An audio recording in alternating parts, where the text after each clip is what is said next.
Bienvenidos, and welcome to Chris Garcia, the conservative American.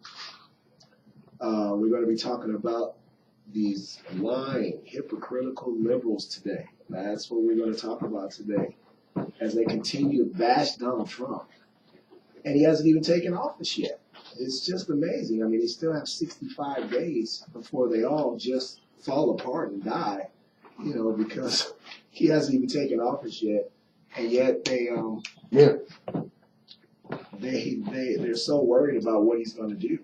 I hope that they don't all pass out and fall away before he even takes office. And they're such hypocrites. They talked about how they wanted the Republicans, his voters and his people, to conduct themselves, because Hillary Clinton was supposed to win this election. What hypocrites. I mean, these liberals, these Democrats from coast to coast, from these large media outlets, the New York Times, and all of these newspapers talked about how, when Donald Trump lost, his people were going to take to the streets with pitchforks and Bibles and guns, and they were going to tear this country apart. Well, la-di-da. Look who are the people that are tearing the country apart, the bleeding heart liberals. They're the ones that are tearing the country apart. And they're out here with their children, 15, 16 years old, protesting. They can't even vote. They don't even know what's going on. All they do is watch the Kardashians all day long. They have absolutely no idea what's going on in this country. And it's just ridiculous. They're the ones that are not conducting themselves right. They're the ones that are not giving our president-elect advice. Did you see what happened when Vice President Pence went to go see Hamilton, a play in the liberal bastion of New York City? They booed him. They booed the president-elect. I could not imagine me booing the president-elect when I was coming up, whether it had been George H.W. Bush or whoever it was when I was in college or whatever, and my parents had took me to a play. My father, who was a military man, would have turned around and slapped the living you-know-what out of me if I had bashed and booed the president or the vice president of the United States. There's just no respect in this country anymore. It is absolutely ridiculous. What happened to respect? It doesn't matter if you agree with what their principles are or not. He still is the vice president of our country. And what signal does that show the rest of the world when the vice president of the country, who hasn't even done anything to anybody, Mike Pence is a very honorable man.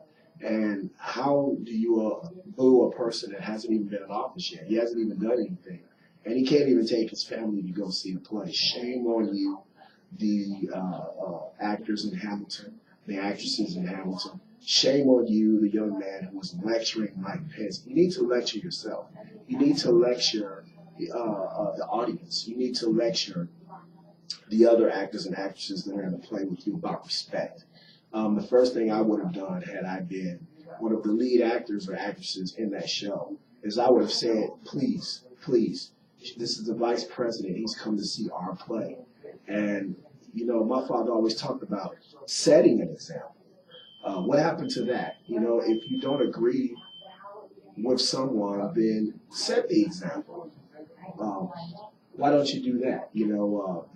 They talked about loving hates Trump and setting examples. Then why don't we do that? Why don't you liberals do that? Why don't you set the example and give him a chance? You don't even know what he's going to do. It's just amazing. But the vice president and the president should be able to take their family to a Broadway show and go out in the evening and not be politicized. If he's on stage, if he's running for something, if he's making a law or a rule, or he's doing something political, or he's doing something to affect the country, then you certainly have a right to protest. You certainly have a right to hiss, boo, whatever you want to do. You're protected by the Constitution. But when a man takes his family out to a restaurant, or a man takes his family out to a play, show some respect. You wouldn't want somebody to disagree with the way that you do your job, and whatever job that might be, to boo you if you took your family out for an evening.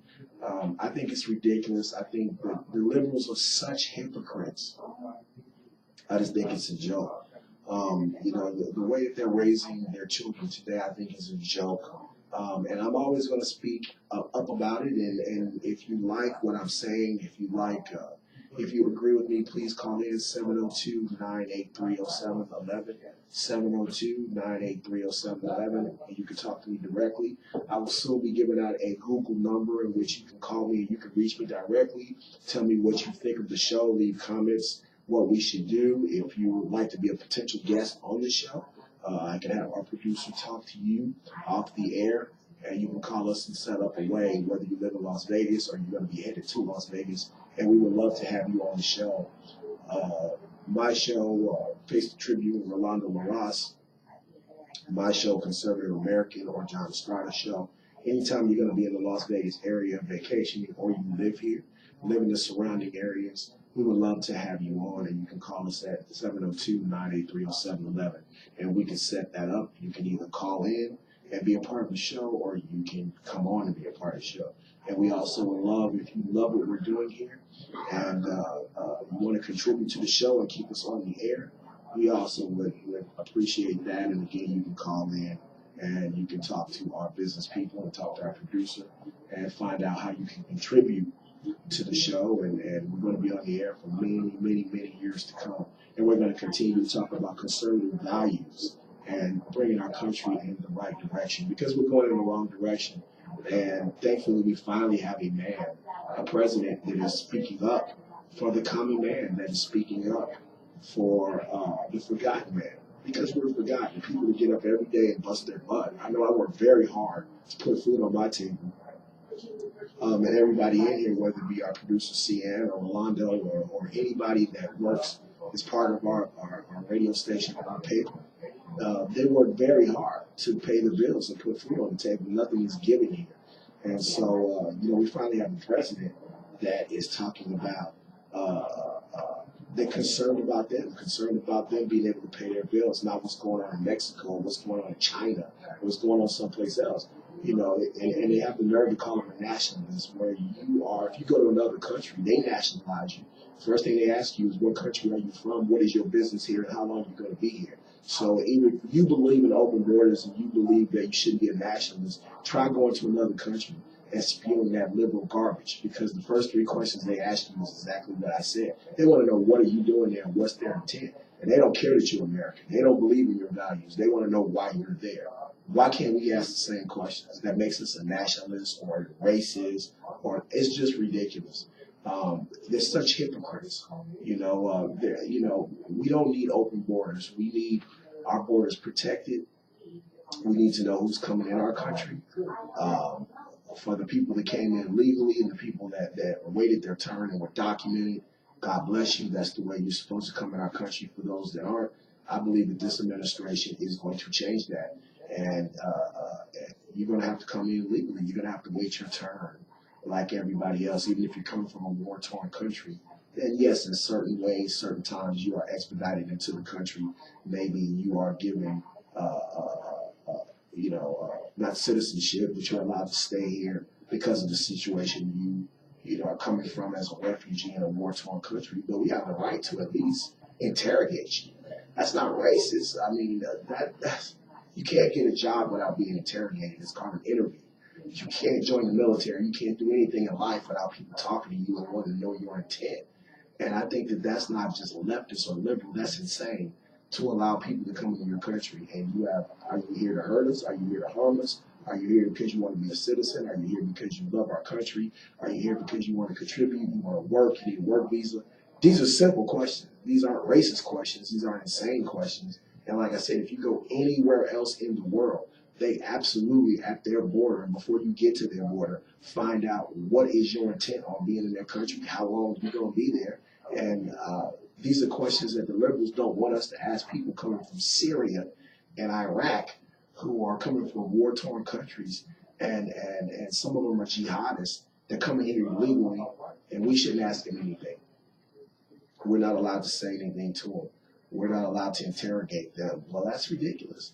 And that interrogation could save one day thousands of American lives. And so I think that you are irresponsible, liberals and Democrats. I think you're irresponsible at best for not wanting these people interrogated or wanting these people to be questioned on why they're coming to our country. I think at best you're irresponsible. I think at worst you're a traitor. And I think that Donald Trump is going to uh, do something about that. Um, I think that our country was going in the wrong direction, and thankfully the American people fought back. The American people responded. The American people voted and put somebody with common sense in the White House. And I'm so happy and I'm so glad and so blessed to be an American. And I know that my fellow Americans feel the same way.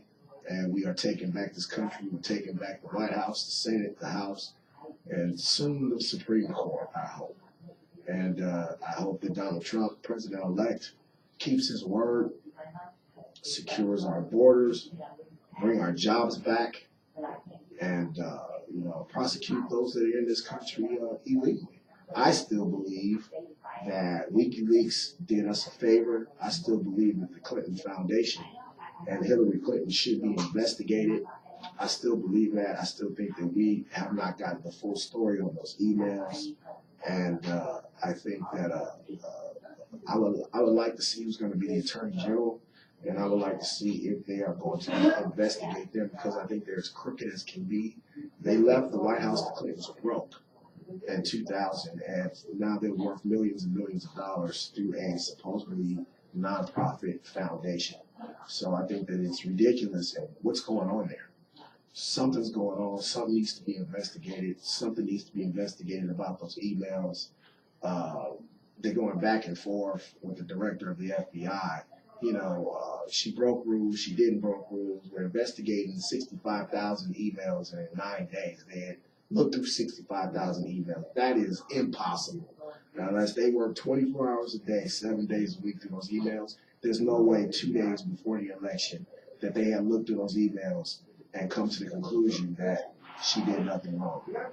I don't believe that.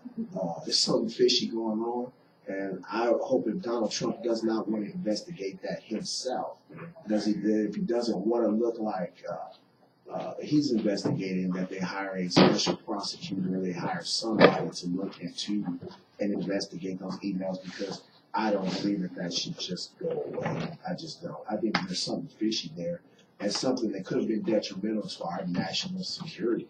Something should be done about that. She should be able to walk. My dad was in the military and he'd be court-martialed at best. So there's something fishy going on there. But getting back to these liberals, these nuts, they have crime rooms in these colleges, and aromatherapy, and these people need to be caught. What do you need, a teddy bear? And talk to a psychiatrist because your politician didn't win a certain election. What would happen in life when things don't work out for these children? What are they going to do? They're going to fall apart. If one simple election doesn't go their way, what are they going to do? So I think that it's just ridiculous, and they got to raise these kids. Luckily, Donald Trump's dad, I don't know if you watched the special over the weekend, but his dad sent him to military school to toughen him up for 5 years, and I think that that's a lot of why he is so mentally tough and was able to take the backlash. I mean, I don't know if I could have took it. I think I'm a pretty mentally tough person. But to have people in my own party that I thought would be on my side against me, to have, certain friends turn their back on him, to have people call him a racist when you're not a racist, that's one of the most hurtful things that you can call a person. To say that he was crazy, to say that he was out of touch with the American people, and to have politicians come on TV and talk about you in the middle of an election, and people from your own party say, I cannot support you anymore because of an 11-year-old tape of you talking to supposedly a friend on a bus about, a personal thing, and they bring it up 11 years later, and because of that, you got Paul Ryan, who I don't trust one bit, and these other people coming on and saying that I cannot support you anymore. Well, you wouldn't be my friend anymore, and I wouldn't do business with you. But then again, maybe, Donald Trump is a bigger person than me. Because I think those people need to lose their jobs. I don't think Paul Ryan needs to be head of anything. I think if you didn't support me, trust me, you'd be out of work.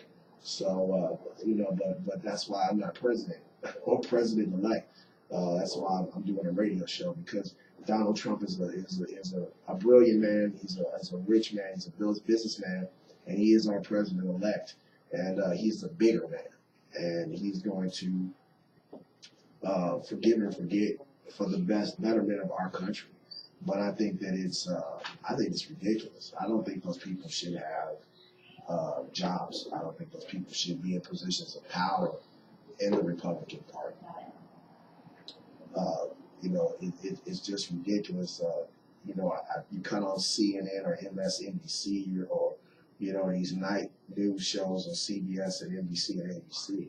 And how much of that can you guys watch? About 3 minutes, and then you wind up turning back to Fox, who, Megyn Kelly gets on my nerves sometimes as well. I don't know. She's got a little bit of liberalism in her. O'Reilly, I mean, he's still O'Reilly.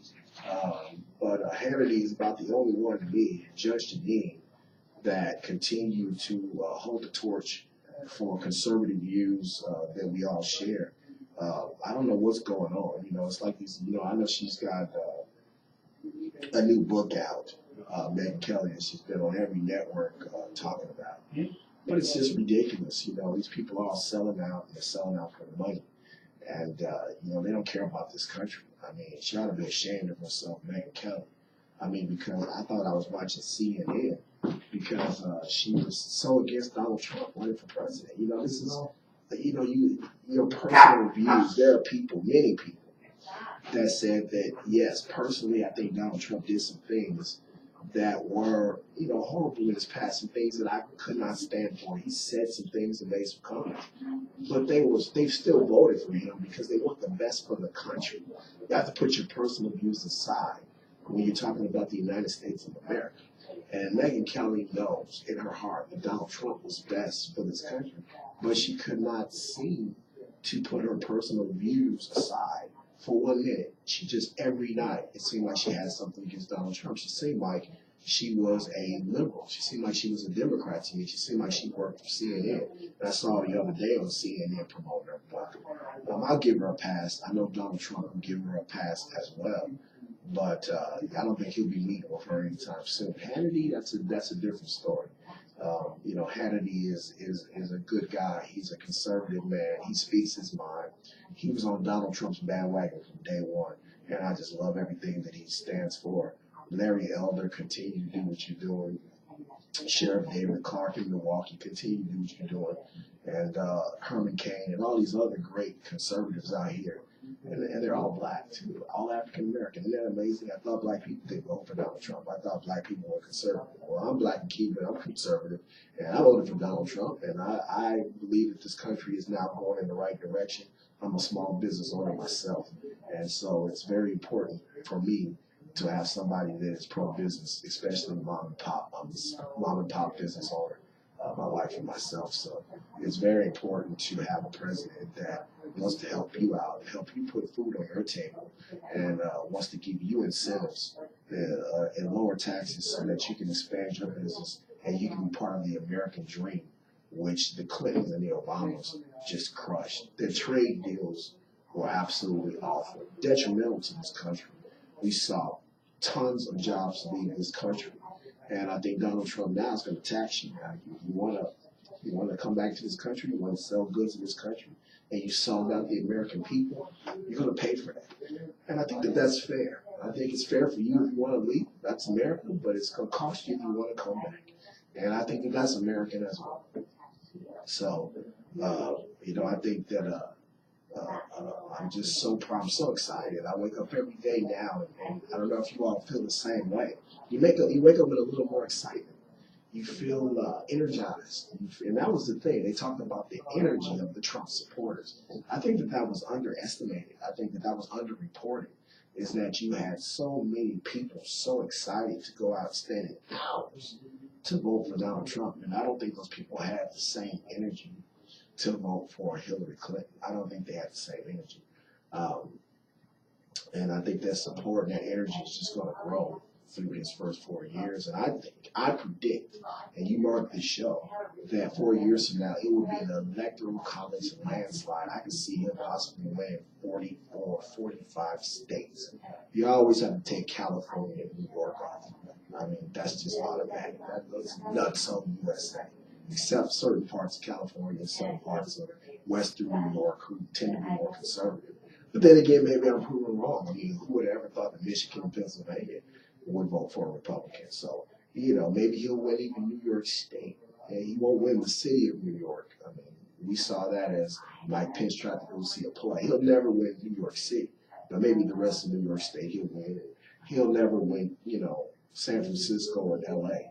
But maybe the rest of California that he'll win. And it's like that here in Nevada. He'll never win Las Vegas. He'll never win Clark County. But the rest of Nevada, I believe Donald Trump will carry. And I think that he could turn this state red 4 years from now. But I think it'll be, if he does his job and he does what he says he's going to do, I think he will win in an electoral college landslide 4 years from now. Hopefully, we're done with the Clintons and we're done with, nobody else in that family wants to run for office anytime soon. The Obamas as well. We can't wait. We count the days now, right? So hopefully, we'll be done with both of those families soon enough, and they can retire and go and open up foundations and take crooked money from kings. I still laugh at that. With $12 million they gave the Clinton Foundation, thinking he was going to have access to the next president. The joke's on you. That was a waste of $12 million. Should have bought another yacht with that, because the person that you donated to did not turn out to be president of the United States.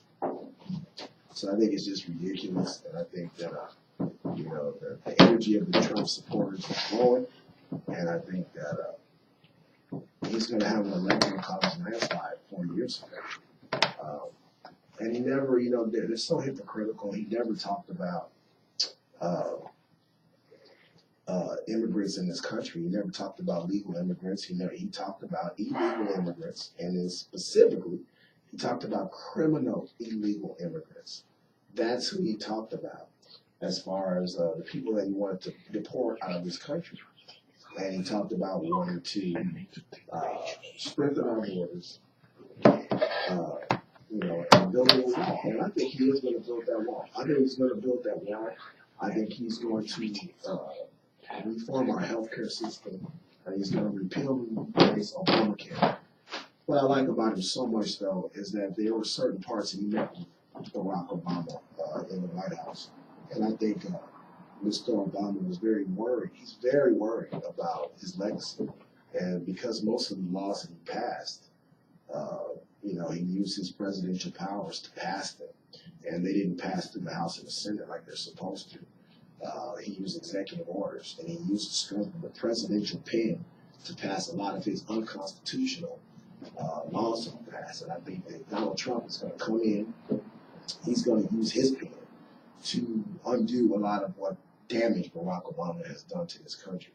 So I'm looking forward to that, and I think that to show the kind of person that he is, though. There are parts about letting children stay on their parents' health care until they're 26 years old. And there are parts of that that's common sense. And Donald Trump said he'll take a look at that. And if it benefits the American people, then he'll keep it on there. But that just goes to show you the kind of person that he is. How many people gave George W. Bush, that same opportunity when they came to the power? Did Barack Obama do that? Absolutely not.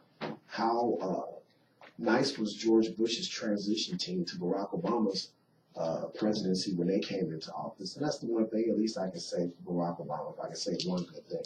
They seemed to be cordial to the Trumps when his family, him and his wife came to, and his kids came to visit the White House. They seemed to be cordial enough in passing on the office of the presidency and helping his transition team and showing them around. It's just a thing of respect. And but then he went on the next day in Germany to bash Donald Trump and say he doesn't take the job seriously. And if he doesn't take the job seriously, then the American people will throw him out. Just being his normal Barack Obama apologist self. And, he's going on one last apologist tour around the world. So, to me, it's just ridiculous. But to all you people out there protesting, you need to go home. You need to educate yourself, and you need to give Donald Trump a chance to become president, first of all, because he's not even president. Stop booing Mike Pence when he goes to see a play in New York. I mean, I think that was just absolutely just ridiculous. And this to show you the kind of person that Mike Pence is. Even when they were lecturing him, he turned around and the Secret Service wanted to get him out of the auditorium. And he turned around and listened to what the young man was saying, listened to his entire lecture, his entire speech. And then he went on and went with the Secret Service and left the auditorium. I think it's reprehensible for you to do that when the vice president of our country is going out a night on the town with his family to watch a show about American history. I think that he won. Listen, liberals, they won the election fair and square. A lot of you all sat at home because you were so sure that Hillary Clinton was going to win the election. You cost her certain states by 13, 14,000 votes. You want to know why you sat at home? Because you don't really believe in her. So it cost you the election. Maybe 4 years from now, if you find a candidate that you believe in, you'll actually go out and you'll vote for him. But you didn't do it. So it cost you the election. The Trump people believed in him. His voters got up, stood in line for hours, 4 or 5 hours, in some lines in North Carolina and Michigan and Pennsylvania. And he won those states by razor margins because he has the enthusiasm of the American people behind him, which Hillary Clinton did not. And good luck finding somebody in 4 years to run against him, because I don't see any Democrat that's going to be able to beat Donald Trump in 4 years. So you better get ready, honestly, for 8 years of Donald Trump. And I think, doesn't Mike Pence look presidential to you? So we could be talking about 12 years, 16 years of this administration, because I'm going to tell you, there were times when Donald Trump was in trouble, and I have to admit this. Mike Pence looked very presidential. So I think that after Donald Trump's 8 years, I think we could be looking at another 4 or 8 years of Mike Pence. Liberals, you're going to be crying, I think, for a decade or so. So just get used to it. But even though you're bleeding heart liberals, and and you're liberals at these newspapers, Donald Trump is going to benefit all Americans. So don't worry about it. He's not going to take it out on you, but he's going to make America great for all Americans. And that's what we need. We need a president who wants to work for all Americans, not just liberals. And that's what Hillary Clinton and Barack Obama did. And if you did not agree with them, then they chastised and they lectured you. It's just ridiculous. So thank God we have a president who is going to be looking out for all of the people. And that's why when you look at the electoral college, the country was red. I mean, you went from coast to coast and you looked at those counties, and the entire map, besides the coast of the United States, both coasts, it was red all in between, north and south, east and west. It's a conservative country. It's a conservative Christian country. It's a country, these people that will get up every day and work 9 to 5 jobs and pay their taxes. They believe in God. They believe in country. They believe in freedom to have their guns. And they're the people that went out and voted for Donald Trump. God bless Judge Janine. She went on a rant the other day talking about, hey, I am definitely a Donald Trump supporter, and I believe in God, my family, and the right to carry my gun. And so, God bless the National Rifle Association who came out early and supported Donald Trump. God bless the Border Patrol and all of the generals, hundreds of generals that came out early in support of Donald Trump. You definitely pushed them over the edge in certain states and certain military towns. And, people have a right, it's in the Constitution, to defend themselves, to carry guns. And I guess we're just a bunch of angry Americans who believe in our guns and our Bibles. And I definitely do. And I'm going to protect myself, and I'm covered under the Constitution. So you liberals are going to have to wait, because we're not going to get rid of our guns no matter how many situations happen, because they have nothing to do with what happens in these schools or these movie theaters or anywhere. It has nothing to do with people having the right to defend themselves. And maybe in some of those situations, if people were allowed to carry weapons, they could have defended themselves. So it's protected under the Constitution. I think it will continue to be protected under the Constitution. And people have a right to bear arms and have a right to defend themselves. And certainly the gun laws that they're talking about are already on the books. They're common sense gun laws. background checks on criminals and felons are already on the book. They just have to be enforced. Just like immigration reform, when we were talking about on Face the Tribune, those laws are already on the books. They just have to be enforced. That's what needs to happen, is enforcement, not new laws. So, you know, Donald Trump is going to be taking this country from the out of our election with all Americans. And thank you for listening to my show once again today. Thank you for listening the last hour to Face the Tribune. Thank you for listening to The Conservative American with Chris Garcia. Please call in and let me know and watch my show. It's on YouTube, and you can watch it 24 hours a day. And tell me what you think. And God bless you. God bless our troops. And God bless the United States of America. Have a great day.